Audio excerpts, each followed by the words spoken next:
地动即马是受花莲的观光受影响，这嘛有可能会造成一寡国际观光客唔敢来台湾佚佗。业者即马就烦恼讲，因是真无简单，才度过疫情，即马佫拄着在后爱重建，因是无想要甲员工死头路，所以希望政府会当甲因补贴。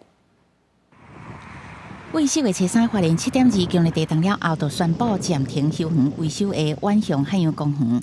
这2天因为一直地动，外壁佫有落来情形，经过园区内设施才检修完，即马佫因为一直地动，爱佫检修。原定暂时休园维护到4月底，一定爱佫签延。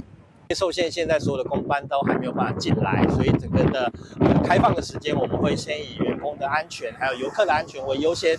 一切确定之后，会再正式对外开公布。旅宿业者拄到遮侪地动，中建工作嘛拢暂停。有业者伫面册大文宣布，到6月底前拢会停业。工会预测，中建期损失超过20亿，因为连外交通也佫有变数，休热订房也无乐观，烦恼旅宿业恐惊会裁员解雇。工会希望政府放任主办教育训练，做营运补贴，互业者度过这个中建期。 从平日的住宿率40%，假日70%，降到现在1%以下，甚至非常多的旅宿业当天都是0间。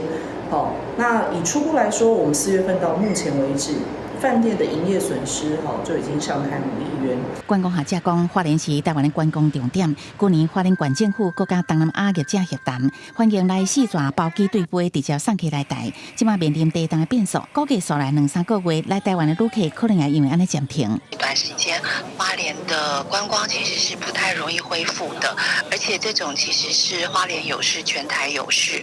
也就是说，其实对观光客来讲，他们不会只想到是局部花莲有地震，他看到的是全台湾产业的振兴这一个部分我们也正在规划过程当中。那我们会提出最好的计划，来使得花莲的观光也好，或者是其他的产业都能够得到最好的帮忙。 行政院讲会调集相关单位，赶紧提出进行花莲观光方案。唔那旅宿业嘛爱照顾在地商店。观光学者是讲，伫中间过一段路了后，进行的管理方案应该都爱详细评估，吸引旅客留伫花莲，避免干那带一暝，对观光的帮助有限。记者综合报道。